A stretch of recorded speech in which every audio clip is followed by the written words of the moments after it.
Ya, shalom, selamat siang. Wah, belum semua. Shalom. Sekali lagi shalom. Hanya suara ibu tadi yang kuat ya. Yang yuk shalom. Luar biasa, sungguh luar biasa Tuhan kita ya. Tuhan Yesus memberkati kita semua, dan tentunya kita semua yang hadir hari ini. Kita percaya kita adalah orang-orang pilihan Tuhan. Amin. Semua pilihan Tuhan. Kalau bukan pilihan Tuhan tidak ada di sini. Dan bersyukur hari ini kita boleh mendengarkan firman Tuhan sesuai tema yang sudah diberikan oleh Pak Gembala. Mari kita lihat di dalam Ibrani pasal 1. Dalam Ibrani pasal yang ke-1,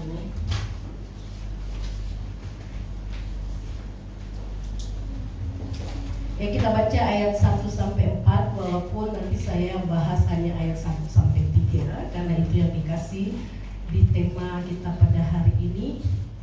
Sekali lagi dalam surat Ibrani pasal yang ke-1 ayat 1 sampai ayat yang ke-4. Ini udah biasa lihat di depan, gak ada ya? Berarti perlu doa biar ada lagi yang di depan. Amin. Ya, semalam kita bahas ada burung gagak. Ada burung gagak yang dikasih LCD.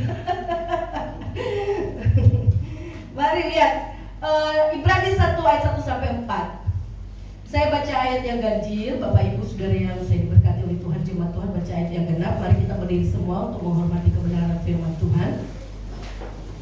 Lembaga Alkitab memberikan tema Allah berfirman dengan perantaraan anaknya. Ayat 1 saya baca, ayat 2 Bapak Ibu jemaat Tuhan, dan ayat 4 kita bersama-sama. Setelah pada zaman dahulu Allah berulang kali dan dalam berbagai cara berbicara kepada nenek moyang kita dengan perantaraan nabi-nabi. Maka pada zaman ini Dia telah berbicara kepada kita dengan perantaraan anaknya yang dilakukan sebagai yang tetap dengan segala yang ada. Oleh Dia Ia adalah cahaya kemuliaan Allah dan gambar wujud Allah, dan menopang segala yang ada dengan firman-Nya yang penuh kekuasaan. Dan setelah Ia selesai mengadakan penyucian dosa, Ia duduk di sebelah kanan yang maha besar di tempat yang tinggi. Bersama 2, 3, jauh lebih tinggi daripada malaikat-malaikat, sama seperti nama yang dikaruniakan kepadanya jauh lebih indah daripada nama mereka. Puji Tuhan. Silakan duduk, jemaat Tuhan yang diberkati Tuhan. Ayat 1 sampai 3 yang akan menjadi pembahasan kita terkait dengan tema keunggulan karya Kristus. Keunggulan karya Yesus Kristus dari para rasul.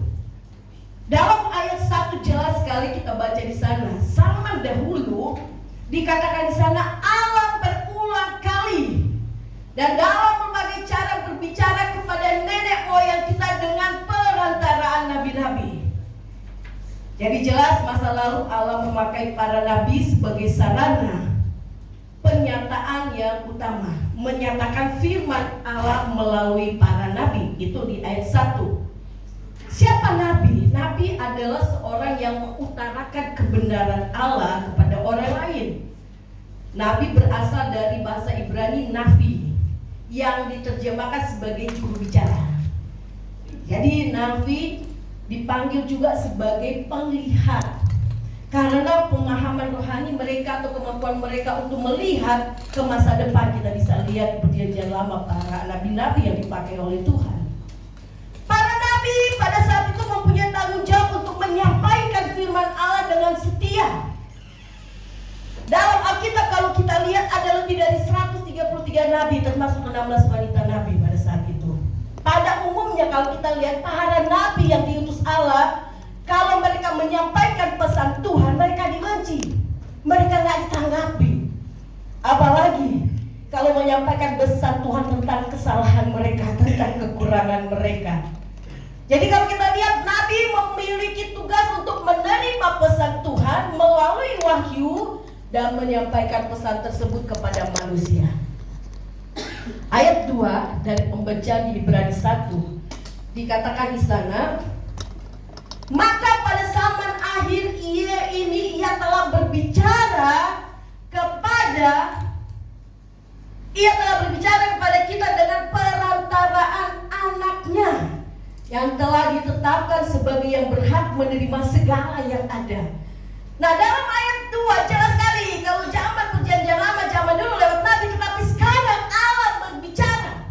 Allah menyatakan dirinya melalui siapa? Yesus Kristus. Yang tertinggi di atas segala sesuatu, dikatakan di sana, segala yang ada, yang telah ditetapkan sebagai yang berhak menerima segala sesuatu.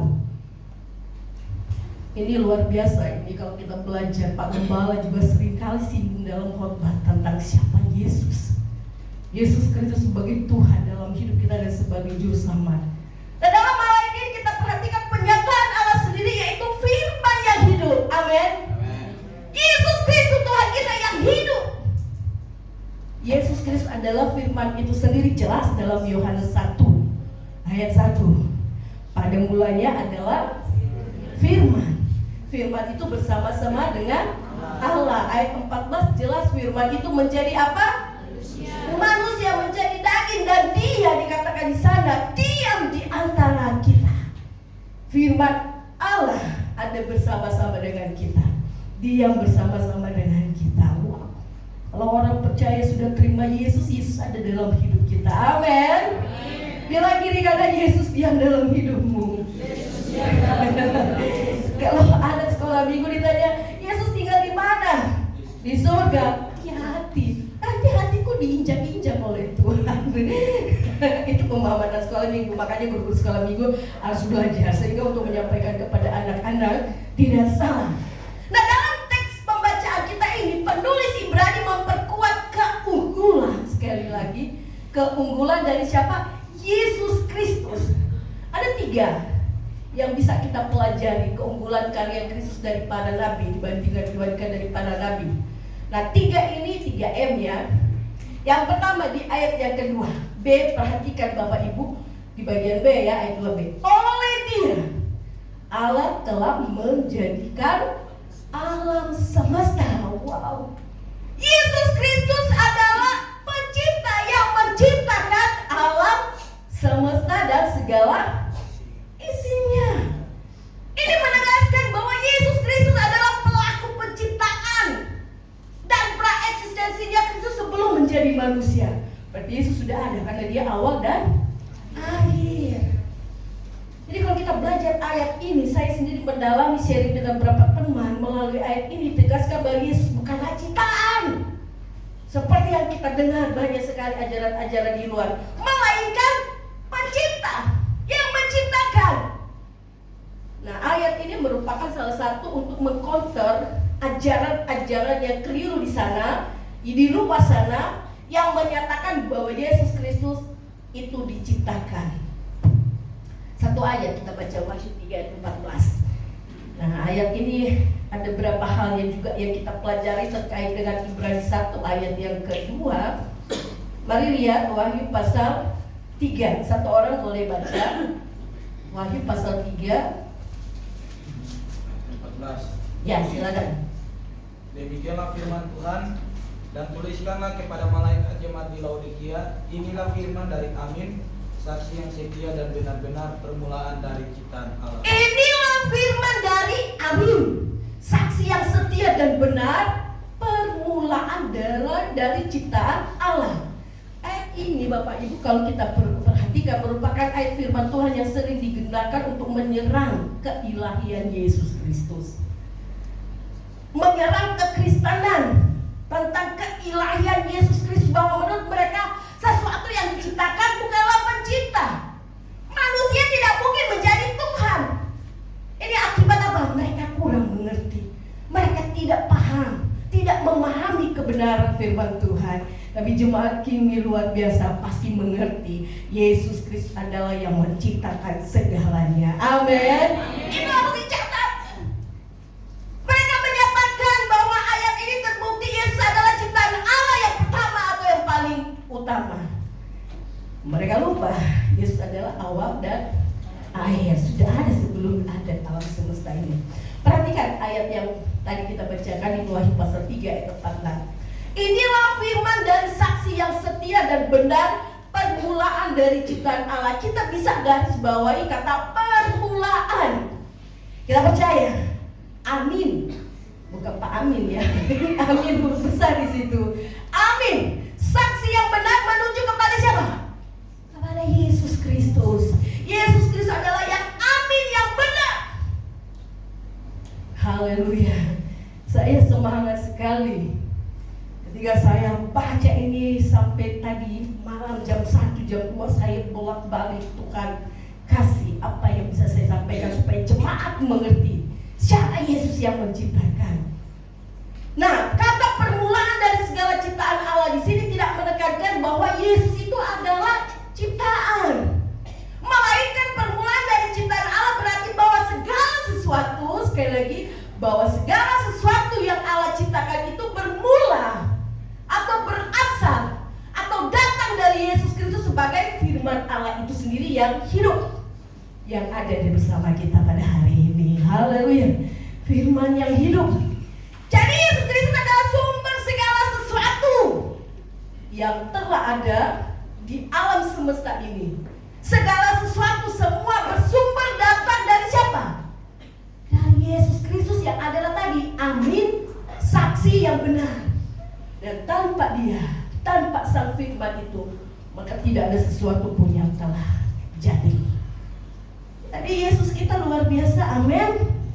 Yesus adalah Tuhan, pencipta alam semesta dan segala isinya, amin. Itu ada lagu ciptaan dari Pak Gembala kita. Yesus Tuhan, pencipta alam semesta. Wah, itu teologis banget. Kata yang dipakai dalam kata ini Bapak itu NRK dalam bahasa Yunani. Ini menunjukkan kepada ciptaan, melainkan bukan menunjuk kepada ciptaan, melainkan menciptakan. Nah, kalau kita bandingkan di Kejadian 1 ayat 1 itu ada bahasa Ibrani-nya di situ dikatakan Beresit.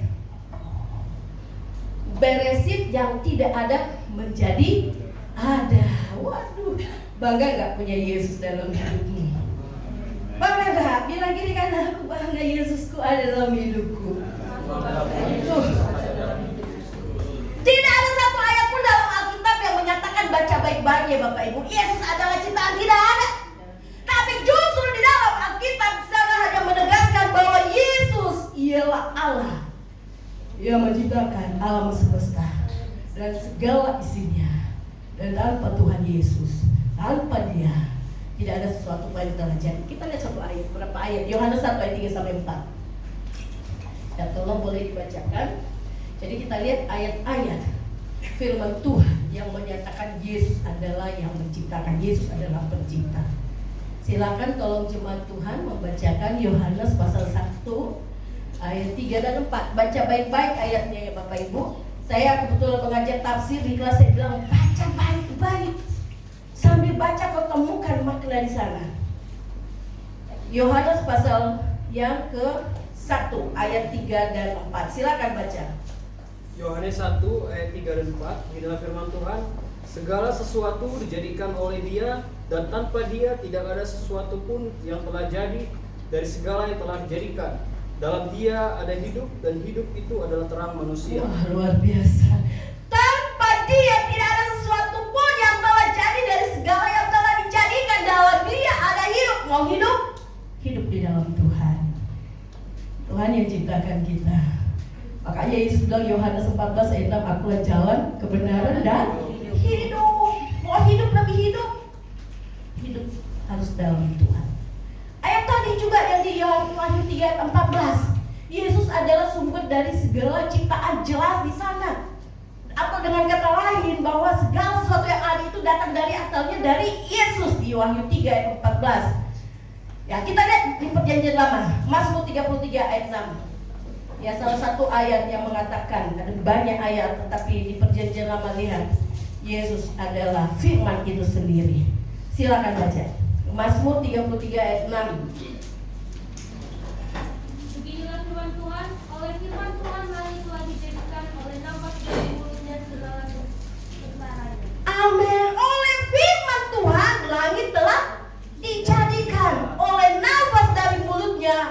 segala tentaranya. Waduh, makanya kalau kita lihat Kejadian 1, berfirmanlah Tuhan, berfirmanlah Tuhan, maka jadilah.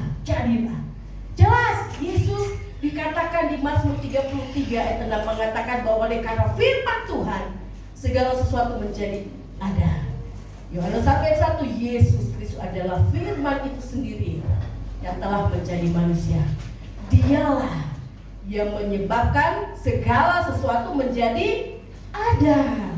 Makanya jangan takut, Yesus pasti bisa menyediakan segala sesuatu akan menjadi kebutuhan kita. Amin. Terlalu kecil kalau kebutuhan hidup sehari-hari. Jelas di Matius 36 ayat 33, yang pasti kita mau hidup di dalam Tuhan, cari Tuhan. Lalu kita lihat di ayat 3, kembali ke Ibrani pasal 1. Ibrani pasal 1 ayat yang ketiga. Saya singgung ayat ini supaya kita tahu lebih jelas. Dikatakan Ibrani pasal 1 tadi ayat 3, firman Tuhan berkata, Ia adalah cahaya kemuliaan Allah dan gambar wujud Allah. Gambar wujud Allah. Yesus adalah cahaya kemuliaan dan gambar wujud Allah dan menopang segala yang ada dengan firman-Nya. Kolose 1 ayat 15. Kata gambar di sini kalau dalam bahasa Yunani mengatakan eikon, artinya citra, fotokopi dari diri Allah sendiri. Jelas Bapak Ibu. Nah, Yohanes 14, kalau kita lihat ayat 8 dan 9, saya suka ayat ini Bapak Ibu. Yohanes 14 ayat 8 sampai 9. Silakan yang sudah dapat boleh membacakan dalam Yohanes pasal 14 ayat 8 dan 9. Demikianlah firman Tuhan, kata Filipus kepadanya, Tuhan, tunjukkanlah Bapa itu kepada kami, itu sudah cukup bagi kami. Kata Yesus kepadanya, telah sekian lama aku bersama-sama kamu, Filipus, namun engkau tidak mengenal aku. Barang siapa telah melihat aku, ia telah melihat Bapa. Bagaimana engkau berkata, tunjukkanlah Bapa itu kepada kami? Ya, jelas sekali kata eikon di sini di ayat Yohanes 14, 8 dan 9. Ketika murid Yesus yaitu Filipus berkata, Yesus, tunjukkanlah Bapa itu kepada kami. Yesus bilang, udah lama kau kenal saya bersama-sama Filipus, masa kau tidak kenal saya? Dengar ya Filipus, barang siapa melihat aku, melihat Yesus, ia telah melihat Bapa. Itu kata eikon. Jadi Bapak Ibu Saudara yang kasih dalam Tuhan, kalau Yesus hidup dalam hidupmu, maka kita tahu siapa Yesus dalam hidup kita. Amin. Amin tidak Bapak Ibu? Amin. Yesus hidup dalam hidup kita, makanya kita tahu siapa Yesus. Kita adalah gambar Tuhan yang Tuhan ciptakan segambar dan serupa Allah. Sifat-sifat Yesus ada dalam hidup kita. Yohanes 1 ayat 18. Nah, terkait dengan hal yang kedua nanti 2 yang kedua. Tetapi lihat dulu Yohanes 1 ayat 18. Ya. Silakan. Demikianlah firman Tuhan, tidak seorang pun yang pernah melihat Allah, tetapi anak tunggal Allah yang ada di pangkuan Bapa, dialah yang menyatakannya. Ya, jelas terkait Yohanes 14 ayat 8 dan 9 tadi. Kalau kita lihat Yesus, kita lihat Bapa di surga. Jadi Yesus yang hidup dalam kita adalah Tuhan. Tuhan dan juru selamat yang hidup dalam hidup kita. Itu sebabnya Bapak Ibu sudah kasih Tuhan dalam Tuhan. Yesus sebagai pencipta. Yesus adalah Tuhan yang menciptakan segalanya. Kalau kita lihat bandingkan Matius 28 ayat 18. Di situ Yesus berkata, kepadaku telah diberikan segala kuasa di mana? Di bumi dan di mana? Kuasa di surga dan di bumi. Waduh, Yesus kita punya kuasa. Karena Dia menciptakan, Dia bisa mengendalikan segala alam semesta ini. Yesus berkuasa di atas segala-galanya. Tuhan berkuasa atas ciptaannya. Lihat peristiwa di Markus pasal 4 ayat 39. Ketika murid-murid Yesus ketakutan Karena dikatakan di sana danau topan sangat dahsyat membuat murid-murid Yesus takut. Tetapi apa Yesus katakan di Matius Markus 4 ayat 39? Yesus menghardik angin itu dan berkata kepada danau itu, diam, tenanglah. Lalu dikatakan apa? Lalu angin itu reda dan danau menjadi teduh sekali. Waduh, saya mengaplikasikan, mengimankan Yesus yang hidup dalamku adalah Tuhan. Masalah, tekanan hidup seapapun, galaunya kita seapapun, tapi ada Yesus yang memberikan kita ketenangan. Yang percaya katakan amin. Kalau Yesus ada dalam hidup kita, berarti kalau orang selalu galau Bu Froli, berarti nggak ada Yesus. Sedikit-sedikit galau, sedikit khawatir, sedikit-sedikit banyak hal, pikiran yang tidak menyenangkan hati Tuhan. Tapi kalau Yesus hidup dalam kita sebagai yang menciptakan segalanya, lagu Waki tetap apa? Ku berbahagia. Yang penting apa? Pasrah sempurna. Pasrah kepada Tuhan kita. Dia tahu segalanya Bapak Ibu. Saya semangat, memang saya ini lagi khawatir, tapi firman Tuhan ini mengingatkan, Yesus yang menciptakan, uang Tuhan yang ciptakan. Apa lagi Tuhan tidak ciptakan? Enak sih kalau ngomong, tapi hal ini kembali Bapak Ibu, dikatakan Yesus berkata kepada danau itu, diam, tenanglah. Dengan kita galau, tenang, tenanglah kini hatiku. Wah, Tuhan yang apa? Tuhan yang memberikan ketenangan kepada kita. Jadi Yesus Kristus yang menciptakan alam semesta dan segala isinya, termasuk kita umat manusia. Itu sebabnya dialah yang berkuasa atas segala sesuatu. Ingat, dialah segala sesuatu dapat Yesus lakukan dan dapat Yesus selesaikan. Masalah sebesar apapun Yesus bisa selesaikan. Amin.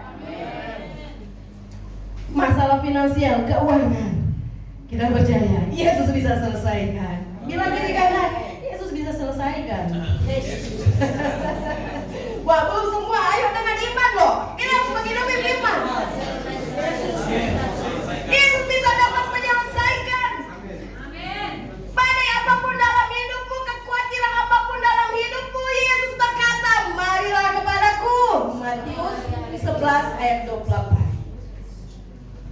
Yang letih lesu, aku akan memberikan kelegaan kepadamu. Matius 6 ayat 25, janganlah engkau khawatir. Wah, ini kalau khotbah hebat ya. Ya, saya lagi khawatir akhir-akhir ini, tapi dengan khotbah ini tambah semangat. Haleluya. Ada burung gagak ya Pak Iran, banyak. Saya semalam itu rapat lucu, saya ketawa jadi renungan juga. Cuma masalahnya burung gagak kenapa masih lari ke tempat lain, nggak hinggap ke kita? Masih khawatir ya, masih ragu. Ya, tetapi mari, Yesus adalah Tuhan yang menciptakan segalanya. Dia berkuasa di surga dan di bumi. Itu sebabnya kita yang diciptakan oleh Tuhan. Kita percaya ketika kita hidup dalam Tuhan, tidak ada sesuatu pun yang dapat merampas kita dari Tuhan. Nanti saya akan singgung ayat berikutnya. Yang kedua, di ayat yang ketiga tadi ya Bapak Ibu, di Ibrani pasal 1 tadi. Ya, kita lihat di Ibrani pasal 1 tadi ayat 3, ia adalah cahaya kemuliaan Allah dan gambar wujud Allah dan menopang segala yang ada dengan firman-Nya yang penuh kekuasaan. Yang ketiga tadi menciptakan, kedua menopang. Wah, kalau menopang tiang ini plafon kuat karena ada tiang yang menopang, betul tidak? Betul. Yesus Kristus bukan hanya sebagai pencipta, melainkan juga Dia adalah Allah yang terus menopang hidup kita. Kata menopang sini juga memelihara kita, menjaga kita, memelihara ciptaan alam semesta yang Dia ciptakan, termasuk kita manusia. Yohanes pasal 10 ayat 28. Saya senang ini ayat ini Bapak Ibu. Lihat ayat ini. Semua ayat saya senang karena sangat memberkati. Yohanes pasal cukup banyak ayat ini karena kita harus berdasarkan apa kata firman Tuhan. Yohanes pasal 10 ayat 28 sampai 29. Silakan baca Bapak Ibu, salah satu jemaat. Demikianlah firman Tuhan, dan aku memberikan hidup yang kekal kepada mereka, dan mereka pasti tidak akan binasa sampai selama-lamanya, dan seorang pun tidak akan merebut mereka dari tanganku. Bapakku yang memberikan mereka kepadaku lebih besar daripada siapapun, dan seorang pun tidak dapat merebut mereka dari tangan Bapa. Amin. 2 kali di ayat ini, ayat 28 kata merebut, di ayat 29 kata merebut. Tidak ada yang dapat merebut kita dari tangan Tuhan, karena Tuhan yang memelihara menjaga kita. Amin. Bapak Ibu, luar biasa sekali ayat ini.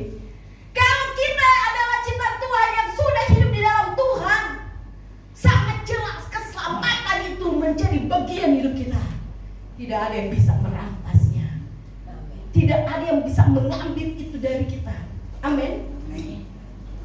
Wah, aminnya cuma Ibu Enos. Amin. Amin. Tidak ada seorang pun yang dapat merebut orang percaya, karena Dialah yang menopang kita. Jika kita mulai lemah, Dia topang kita. Makanya kita suka begini Bapak Ibu, kalau bersaksi, saya lagi banyak persoalan, topang saya dalam doa, kan gitu kan? Dukung saya dalam doa. Itu kita minta kepada teman-teman kita dalam gereja, karena Yesus yang menopang kita. Kalau Yesus yang menopang kita, walaupun kita terjatuh, tetapi Alkitab bilang tidak tergeletak. Wow, luar biasa. Siapa yang nggak pernah jatuh di sini nih Bapak Ibu? Pendeta pun sering jatuh. Tetapi Tuhan tidak pernah biarkan tergeletak. Ketika aku jatuh, Dia menopang, mengangkat aku. Bukan hanya itu, Dia menjaga. Waduh, Tuhan kita penjaga. Makanya Daud bilang, penjagaku adalah siapa? Iya, Dialah Tuhan. Waduh. Makanya kadang kalau kita berdoa, kadang juga membuat Yesus jadi satpam. Tuhan jagai saya siang dan malam. Saya tiap kali lihat mobil di belakang selalu tulis Mazmur 91. Itu saat-saat corona ya. Itu disebutkan terus. Ya amin. Karena itu Dialah yang menjaga kita, memelihara kita. Ini kata menopang, menjaga, memelihara. Jadi banggalah kita sebagai pengikut Kristus. Tetapi Bapak Ibu, ayat ini di Ibrani 1 ayat 3 untuk menentang salah satu ajaran yang diajarkan, yaitu deisme, yang mengatakan God is maker, not the keeper of the watch. Allah memang menciptakan alam semesta ini, tapi tidak intervensi dalam memelihara. Menurut paham ini mengatakan bahwa ketika Allah selesai menciptakan, Allah biarin, Allah tinggalkan. Biarlah alam semesta ini berjalan sebagaimana adanya, sebagaimana yang sudah ada. Yang penting aku Tuhan sudah ciptakan. Makanya dengan ada ajaran deisme ini, banyak orang keliru sehingga mengatakan kejahatan di dunia adalah ciptaan Tuhan. Tidak, Bapak Ibu. Ini bertolak dengan kata menopang, memelihara, menjaga. Tuhan tidak pernah biarkan. Malah Alkitab bilang kalaupun kita terjatuh, Dia tidak akan membuat kita tergeletak. Nah, hari ini kita harus banyak untuk mengerti firman Tuhan. Harus mengerti firman Tuhan. Yesus menopang, menjaga, memelihara kita. Alam semesta ini bukan berarti Dia ciptakan, Dia tinggalkan. Tadi kita sudah bahas, Dia adalah pencipta, Dia berkuasa, Dia yang akan mengontrol segalanya. Kejadian pasal 6, peristiwa Abiyah Nuh.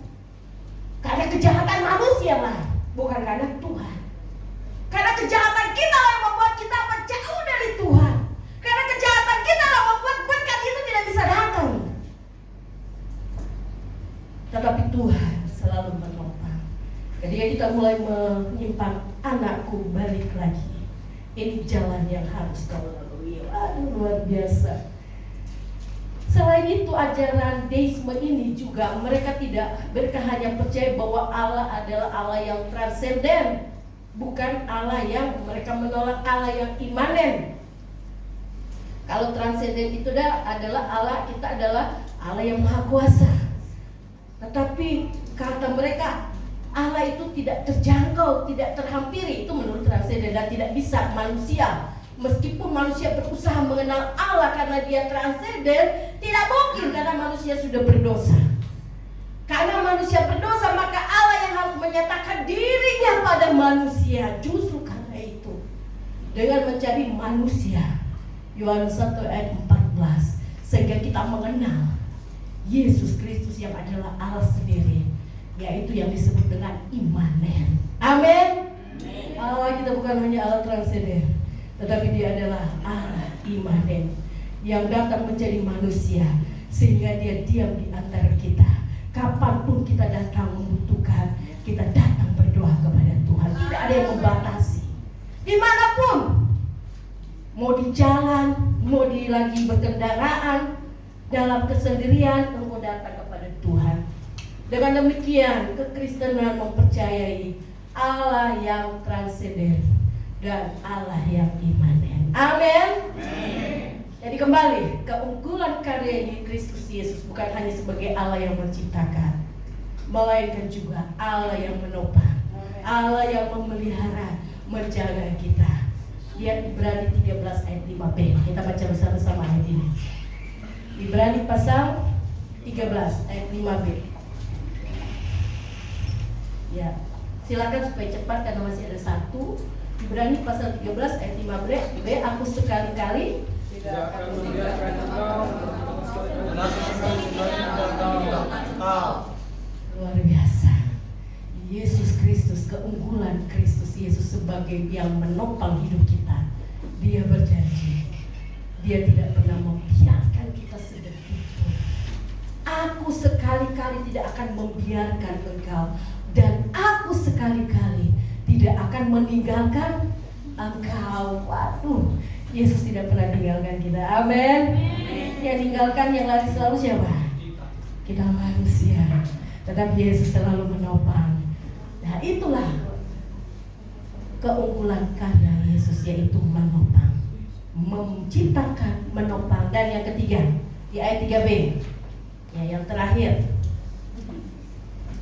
kita lihat di ayat 3b di Ibrani pasal 1 tadi, ayat 3. Silakan satu orang tolong baca.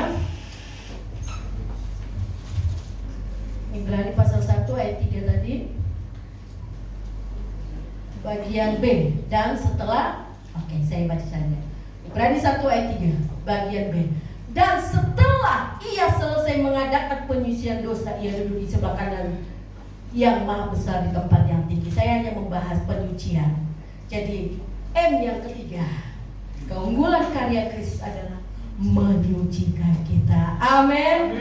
Hanya Yesus satu-satunya yang dapat menyucikan kita dari segala dosa-dosa kita. Baca 1 Yohanes 1 ayat 7-9. Ada berapa ayat? Kita lihat 1 Yohanes 1 ayat 7 dan 9. Tetapi jika kita hidup di dalam terang sama seperti Dia ada di dalam terang, maka kita beroleh persekutuan seorang dengan yang lain, dan darah Yesus anaknya itu menyucikan kita daripada segala dosa. Luar biasa.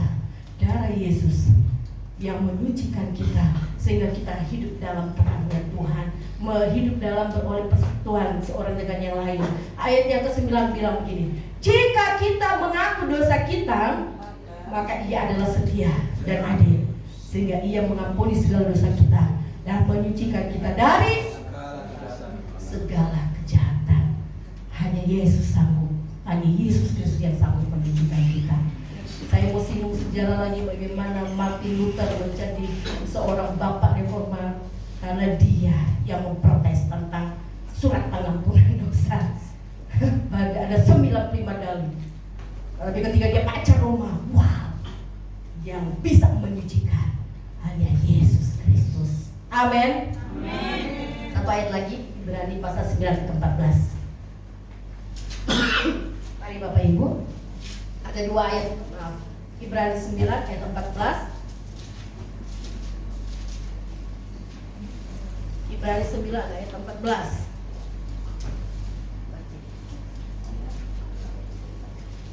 Demikianlah firman Tuhan, betapa lebihnya darah Kristus yang oleh Roh yang kekal telah mempersembahkan dirinya sendiri kepada Allah sebagai persembahan yang tak bercacat, akan menyucikan hati nurani kita dari perbuatan-perbuatan yang sia-sia, supaya kita dapat beribadah kepada Allah. Waduh, luar biasa.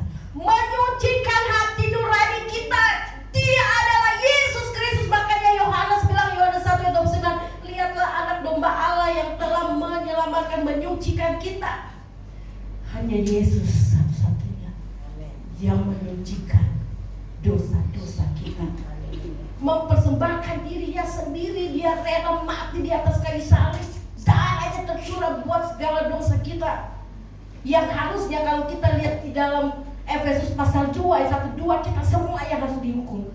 Tapi karena anugerah Tuhan, karena kasihnya, dia rela berkorban. Dia adalah domba persembahan yang tak bercacat, karena dia adalah Tuhan yang tidak pernah berbuat dosa. Ayat terakhir 1 Petrus, nanti mungkin akan disinggung dengan Pak Gembala, karena 2 kali saya lihat ada tema yang sama di ayat yang sama. 1 Petrus 1 ayat 18 sampai 19. Ya, 1 Petrus 1 ayat 18 sampai 19. Sebab kamu tahu bahwa kamu telah ditebus dari cara hidupmu yang sia-sia, yang kamu warisi dari nenek moyangmu itu bukan dengan barang yang fana, bukan pula dengan perak atau emas, melainkan dengan darah yang mahal, yaitu darah Kristus, yang sama seperti darah anak domba yang tak bernoda dan tak bercacat. Ia telah dipilih sebelum dunia dijadikan, tetapi karena kamu ia baru menyatakan dirinya pada zaman akhir. Di ayat 19, darah Kristus. Oh, banggalah Bapak Ibu, Tuhan yang luar biasa yang datang ke dunia karena dosa-dosa kita. Darah Yesuslah yang membuat kita ada sampai hari ini. Jadi tidak ada yang bisa kita banggakan dalam hidup kita kalau tidak ada Yesus dalam hidup kita. Semua nol. Mari Bapak Ibu saudara kasih dalam Tuhan, 3 keunggulan karya Kristus, yaitu pertama, dia adalah pencipta yang menciptakan segalanya. Dia adalah penopang yang menopang kita, yang memelihara kita, yang menjaga kita. Dan dia adalah Tuhan yang menyucikan kita dari segala dosa kita. Jika kita sungguh-sungguh datang kepada Tuhan, saya percaya firman Tuhan berkata, walaupun dosamu merah seperti gengsi, Yesaya 1 ayat 18, akan menjadi putih seperti salju. Hanya Yesus yang mampu melakukan itu. Terpujilah nama Tuhan, haleluya. Mari meresponi firman Tuhan, kita menyanyikan salah satu pujian.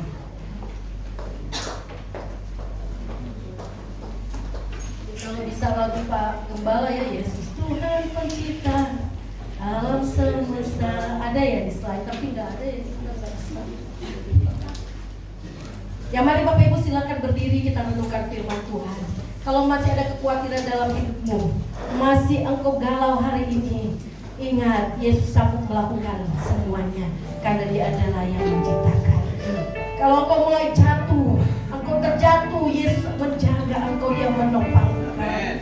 Ingat, kalau engkau mungkin telah jauh daripada Tuhan, engkau telah melakukan banyak hal yang menyakiti hati Tuhan, datang kepada Tuhan. 1 Yohanes 1 ayat 9, dia sanggup menyucikan engkau dari segala dosa. Haleluya, terpujilah nama-Mu Tuhan.